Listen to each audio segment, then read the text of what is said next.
ગુજરાતમાં livelihood promotion company limited દ્વારા આયોજિત સ્વદેશી અભિયાન અંતર્ગત છોટાઉદેપુર જિલ્લામાં ટીસી કાપડિયા કોલેજ બોડેલી ખાતે ત્રિદિવસીય સશક્ત નારી મેળાને જિલ્લા પંચાયત પ્રમુખ મલકાબેન પટેલના વરદ હસ્તે ખુલ્લો મૂકવામાં આવ્યો।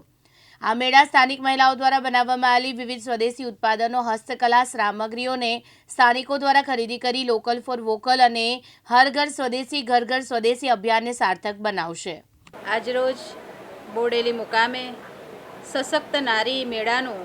આયોજન કરવામાં આવેલું છે। આ સશક્ત નારી મેળો 18 તારીખથી એટલે કે આજથી શરૂ થઈ અને 20 તારીખ સુધી 3 દિવસનો આ કાર્યક્રમ ચાલવાનો છે। સશક્ત નારીમાં જે માન્ય નરેન્દ્ર મોદી સાહેબનું જે સ્વપ્ન છે કે દરેક બહેનો આગળ વધે, આત્મનિર્ભર બને અને નિડર બનીને આગળ વધીને પોતાનું અને પોતાના ઘરનું ગુજરાન ચલાવે, એ આજે અમે બહેનો સાથે સંવાદ કર્યો, ચર્ચા કરી, વાતચીત કરી, જેથી અમને જાણવા મળ્યું કે દરેક બહેનો જે પોતાના ઘરનું પણ કામ કરે છે, બધી બહેનો હાઉસવાઈફ છે, ગૃહિણી થઈને પણ સખી મંડળમાં જોડાઈને આટલું સરસ કામ કરી રહી છે। બહેનો દ્વારા જાણવા મળ્યું છે કે પોતે ખેતી કરે છે, પ્રાકૃતિક ખેતી કરે છે અને નાના મોટા જે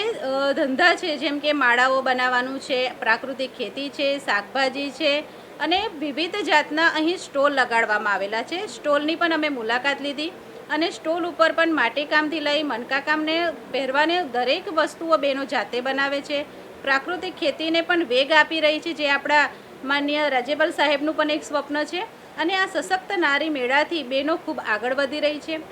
આ મેળા દ્વારા અને આપણા મીડિયાના માધ્યમથી પણ હું એક વાત દરેક જાહેર જનતાને કહેવા માગું છું કે બહેનો દ્વારા ખૂબ સરસ કામ કરવામાં આવી રહ્યું છે અને અહીંયા જે સ્ટોલ લાગેલા છે તો તમામ સ્ટોલની પણ જે બોડેલી નગરના અને ગ્રામ્યના લોકો છે, બહેનો છે, એ આ સ્ટોલની મુલાકાત લે અને બહેનોએ જે સાબુ છે, શેમ્પૂ છે અને પ્રાકૃતિક ખેતીથી જે વસ્તુઓ બનાવી રહ્યા છે, વસ્તુઓ વેચી રહ્યા છે, એનું વેચાણ થઈ રહ્યું છે તો એની ખરીદી કરે, જેથી કરીને પોતે બહેનો આત્મનિર્ભર બને અને